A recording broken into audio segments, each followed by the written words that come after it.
Hey again, Rich Cruz here with another installment of Build My Digital Business, and today we're going to talk about planning your website content. So our WordPress website has been installed. It has a theme, it has plugins, it's pretty much actually live, this one is. But it really doesn't have anything in it. And that's okay, because it's not getting indexed right now, meaning it's not really picked up by the search engines because we haven't really done very much to do that. We'll do that later on after everything is put into place in terms of content. So probably the biggest question I'm asked all the time is, how many pages do I need on my website? The answer is at least one. The longer answer is you can have as many pages as you want. There's really no limit to the amount of pages that you would put on a website. In fact, an authoritative website would have a lot of pages. But I think that for most businesses, these are the pages that I recommend. So it's about 7 pages in total. So the first one is a home page. The second one is a services page or a products page, which are about, so now every product should have its own page. Or post type, which is how WooCommerce takes care of that. We'll talk about that later. An about us page, tell people what you're about, and if you have any testimonials, putting that up.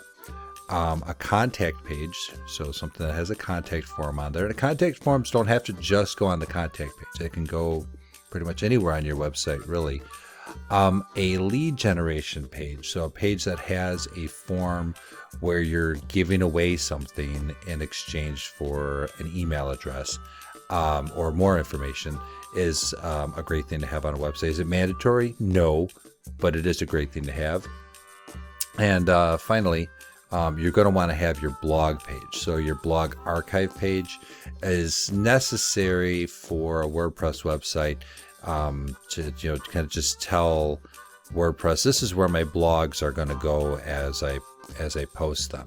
And so if you've ever seen a blog archive page, it's the page that has all of the blogs in sequential order, and where the usually where the newest one is on top.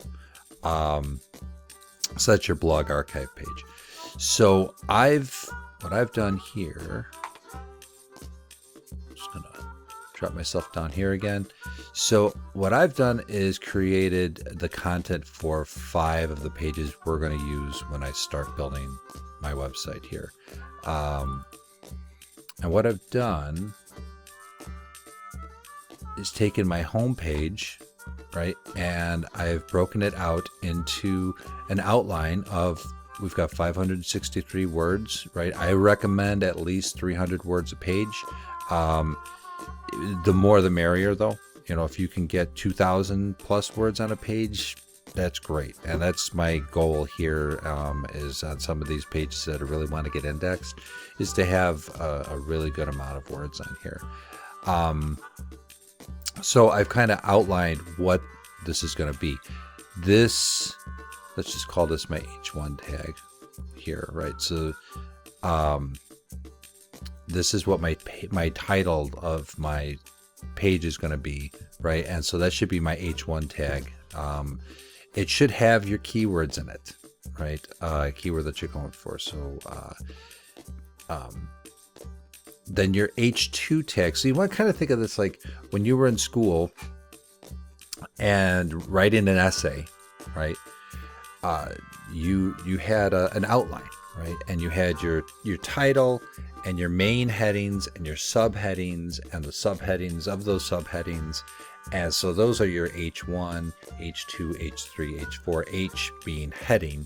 So your H1 tag.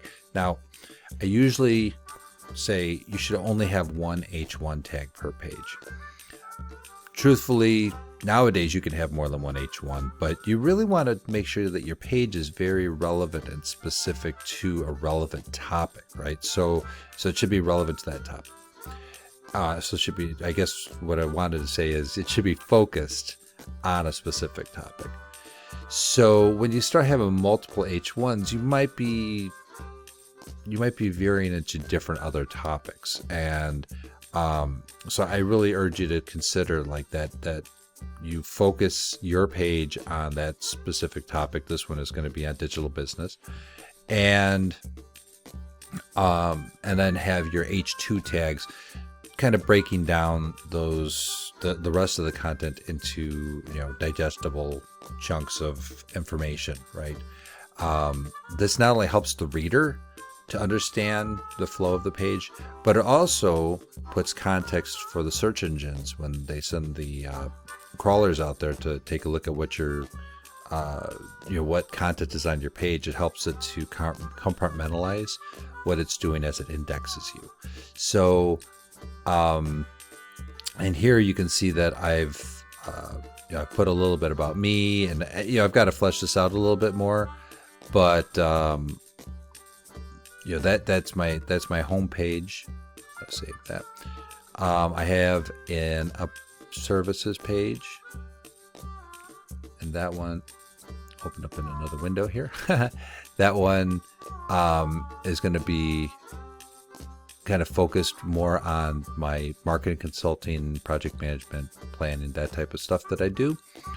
An About Us page talks about a little bit of my background, who I am, and all that stuff, but mostly about what my business is about, right? Contact page, that's going to have a contact form and some content wrapped around contacting me. So this is, I don't just go into building your website without having an idea of what you're going to put out there, right? Be prepared. We're in, my family's been in scouting for years, and that be prepared rings true whether you're in scouting or outside of it. So make sure you have a plan. You put your content out there. The great part about putting it into Word or some other word processing document is that you can spell check, you can grammar check, and all that before you put it in here into your website. So coming up next, we'll be doing some more getting this website off the ground. So thanks a lot for sticking around, and I'll talk to you soon. Take care.